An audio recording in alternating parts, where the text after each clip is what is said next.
I'm the #1 go-to guy in the world of celebrities. How do you make that happen? Decided to get very skilled at my work, and anywhere from working from little kids in orphanages to people in prisons to Robert Downey Jr. So I don't see anybody as different.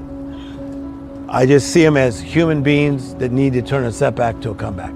What I teach is that we all have what I call life interruptions. You've had them, I've had them. It could be when somebody's young and they get ill, or their parents get divorced, or in this case, my father passed.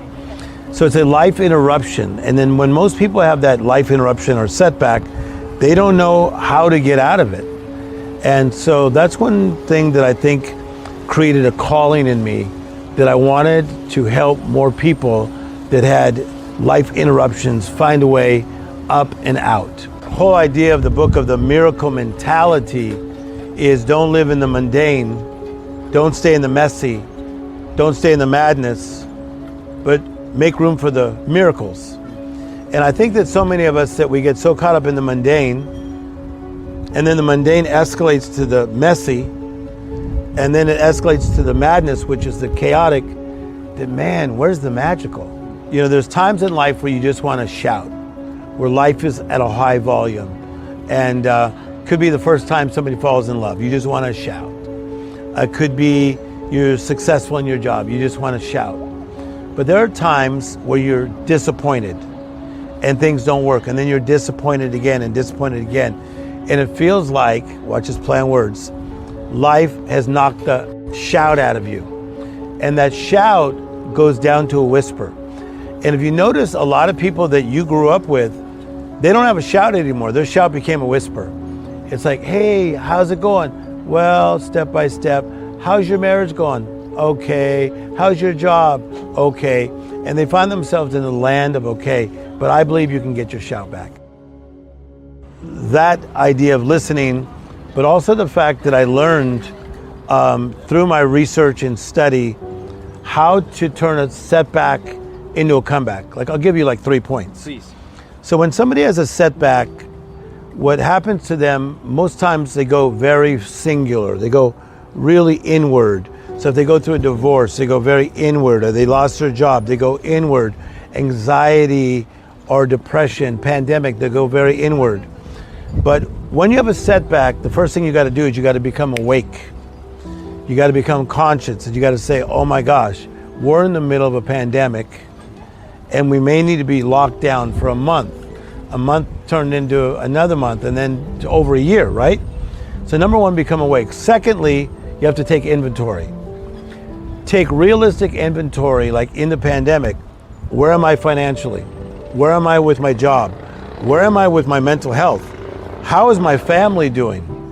How's my country doing? How's this world doing?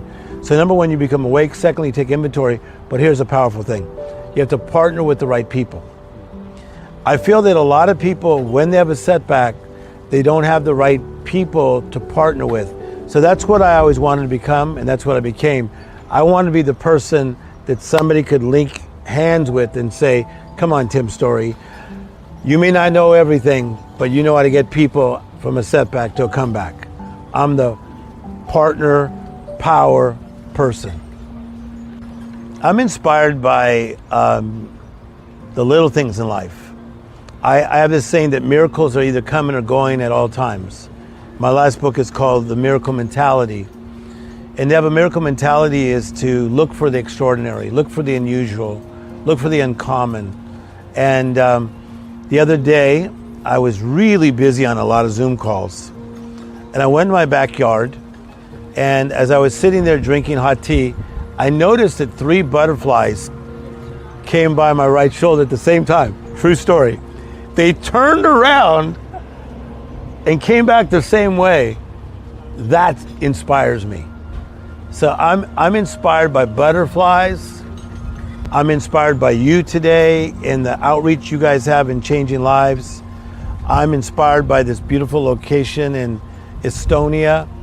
I'm inspired by great conversations with Quincy Jones.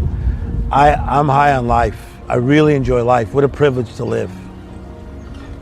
First of all, I've learned that not everyone's urgent is my urgent. I got that from Stephen Covey. Because in the early days of life coaching, I used to be on the phone like non-stop, like even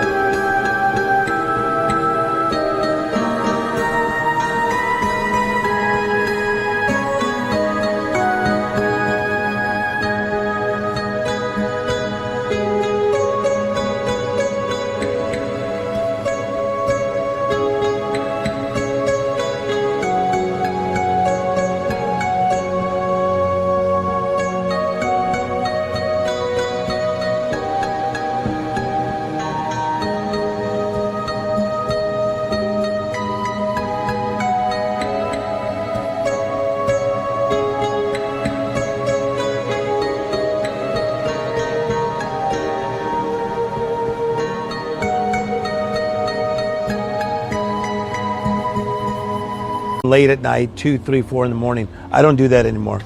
Because unless it's a major crisis, someone's been hospitalized or somebody had a relapse in the area of addiction, I make people make appointments, and the biggest stars in the world, they gotta go through my assistance. And I think it's better that way, because I have to protect my own peace. I have to protect my own state of mind, because I like to be in just a very sound mind. I like to be steady in unsteady times. So even though they may have my number, doesn't mean their urgent is my urgent. I have a therapist. So I think that, like, to live the life that I get to live is so over my head. Like, how did this happen? Okay. So like sometimes I'm like driving down the street, and I won't name drop on this one, and like someone will call me this like a huge gigantic movie star that we would look up to forever, and it blows me away still. So I think that, you know, for many years I'm living this life that is different, better, more magical.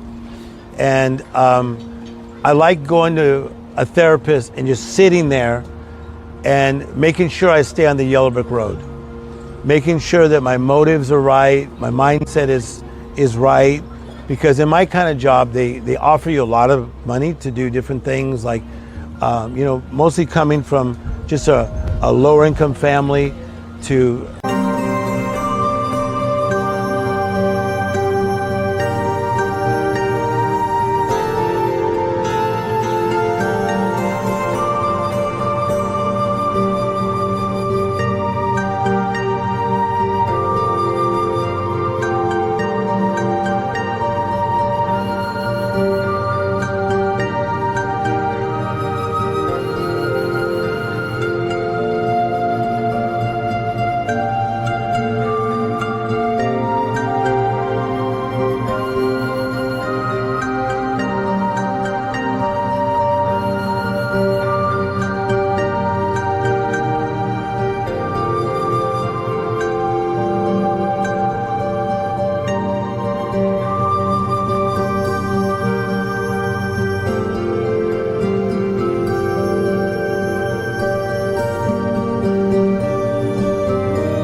starting to do real well, even in my early 20s.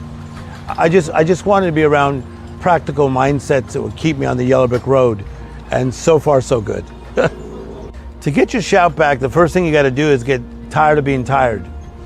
If you're bloated, get tired of being bloated. If you're poor, get tired of being poor. If you're lonely, get tired of being lonely. And you really got to get tired of being tired. And that's how I was being in a lower income family. I didn't like that feeling of, like, I wanted a certain tennis shoe, but I got the almost version.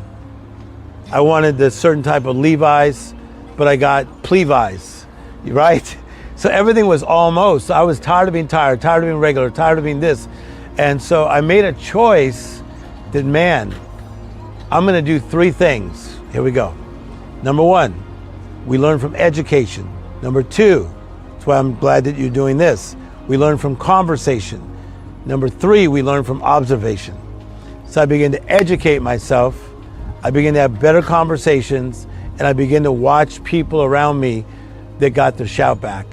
And I emulated and started following what they did. Tired of being tired? Tired of being tired.